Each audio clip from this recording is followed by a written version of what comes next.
भगवान श्री कृष्ण कहते हैं, कभी सोचा है आपने असली खुशी कहां छुपी है? हम सब उसे बाहर ढूंढते हैं, रिश्तों में, धन में, शोहरत में।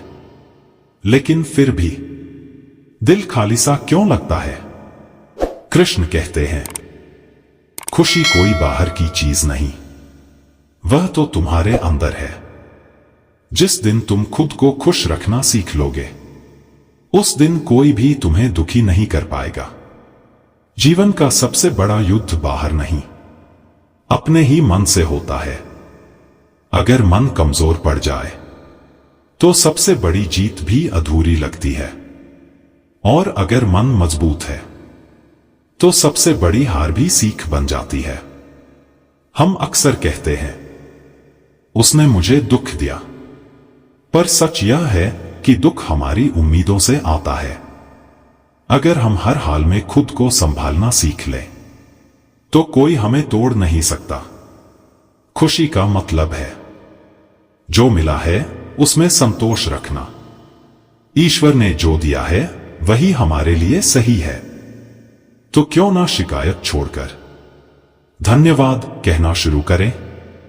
जब तुम खुद से प्रेम करते हो तो दुनिया भी तुमसे प्रेम करने लगती है।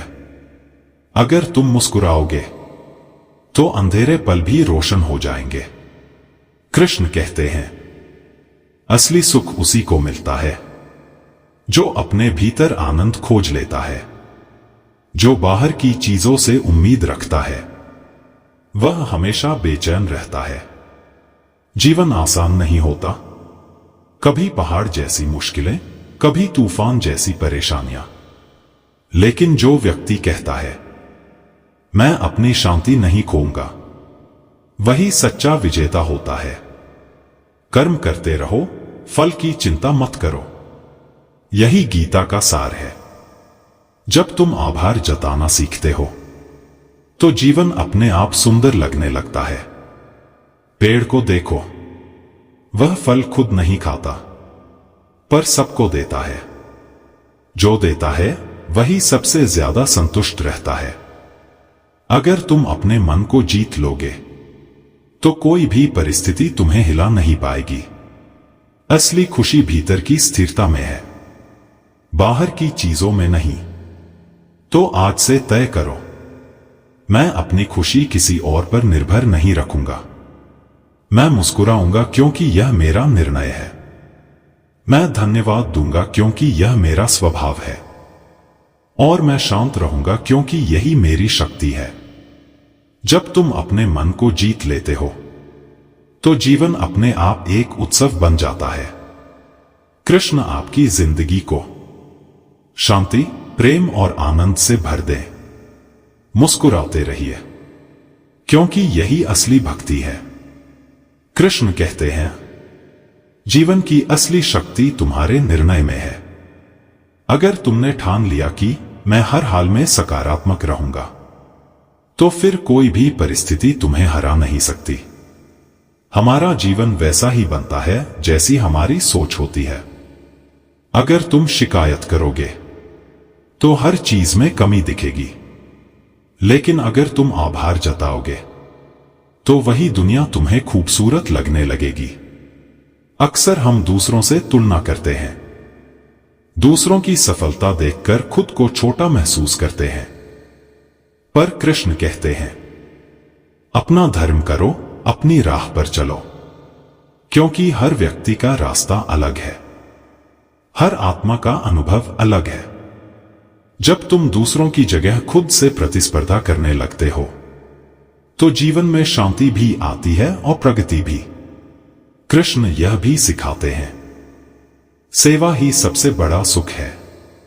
जब तुम किसी की मदद करते हो तो वह मुस्कान सिर्फ उस इंसान के चेहरे पर नहीं, तुम्हारे दिल में भी खिल उठती है।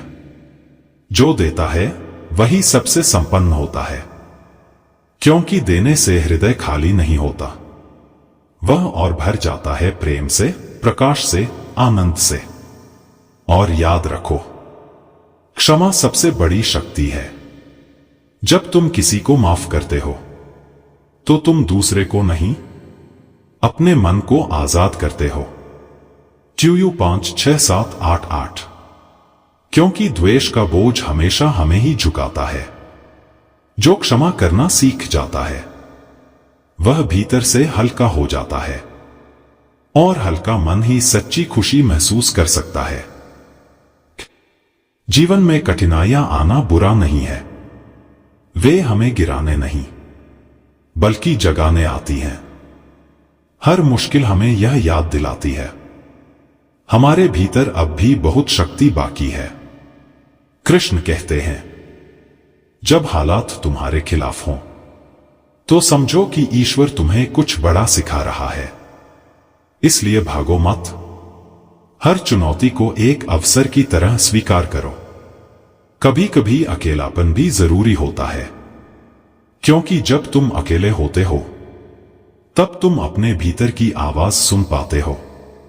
वही आवाज आत्मा की है, जो हमेशा कहती है, मैं तुम्हारे साथ हूं। जब यह एहसास गहराई से हो जाता है तो दूसरों के शब्द, आलोचना या धोखा कुछ भी तुम्हें हिला नहीं सकता, क्योंकि तब तुम्हें समझ आता है, मैं यह शरीर नहीं, मैं आत्मा हूं। और कृष्ण कहते हैं, जो आत्मा को जान लेता है उसे कोई चोट नहीं पहुंचा सकता। इसलिए खुद को दुखी मत समझो। तुम्हारे भीतर असीम शक्ति है, उसे जगाओ, पहचानो, अपनाओ। वीडियो अच्छा लगे तो चैनल को लाइक, शेयर और सब्सक्राइब जरूर करें। प्रेम से बोलिए जय श्री राधे श्याम।